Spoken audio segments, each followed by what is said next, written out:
Bonjour Julien Serraki. On se retrouve pour le dernier entretien de l'année. C'est l'occasion de quelques rappels essentiels puisqu'il y a des obligations à remplir avant le 31 décembre et notamment, il faut se réinscrire en tant que courtier auprès de la Chambre. Florence, c'est le moment plus que jamais.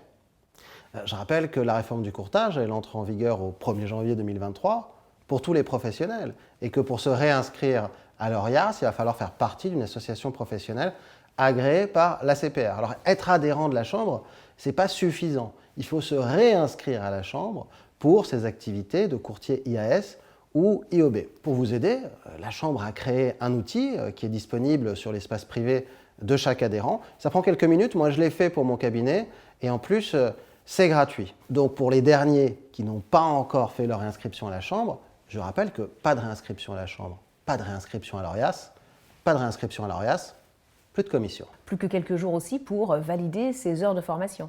Oui, en effet, on a un quart de nos adhérents qui n'ont pas encore validé toutes leurs heures de formation pour l'année 2022, mais je ne suis pas très inquiet parce que chaque année, c'est la même chose. Et puis au mois de décembre, il y a une forte accélération. Alors la Chambre, elle a mis en place depuis plusieurs années un parcours de formation qui est souple, qui se fait soit en présentiel, soit en e-learning pour que chacun puisse s'organiser comme il le souhaite. Donc je ne suis pas inquiet. Je pense que la Chambre, comme chaque année, va avoir des résultats en matière de formation qui vont être excellents. Mais je voudrais quand même rappeler à chacun que la Chambre est obligée par les tutelles de transmettre la liste des adhérents qui sont en défaut de formation, qui n'ont pas fait leur formation sur une année donnée. Donc mon conseil est le suivant, il est très simple, ne vous retrouvez pas sur ces listes par inadvertance ou par négligence.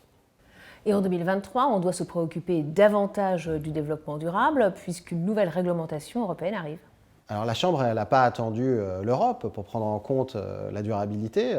On a créé une commission durabilité il y a plusieurs mois déjà qui travaille sur des outils pratiques qu'elle va mettre à disposition de nos adhérents. Et puis on est en train de finaliser un questionnaire avec Cantalis. Les conseils d'investissement financier le savent, on en parle beaucoup depuis plusieurs mois. À partir du 1er janvier 2023, ils vont devoir prendre en compte la sensibilité de leurs clients sur la thématique de la durabilité avant de pouvoir faire du conseil sur toute forme d'investissement financier. Alors plutôt que de faire des formations théoriques, on a décidé de faire des vidéos pédagogiques qui vont être mises en ligne sur le site de la Chambre courant janvier 2023. Et puis ces vidéos, ce sera des interviews d'experts qui vont expliquer les choses afin que nous, on puisse les maîtriser et puis les restituer auprès de nos clients. Ça va être intéressant, ça va être pratique et ça va nous servir pour toute notre vie professionnelle. Merci Julien et rendez-vous donc en 2023 avec les nouveaux projets de la Chambre. J'en profite pour souhaiter un joyeux Noël et de bonnes fêtes de fin d'année à tous.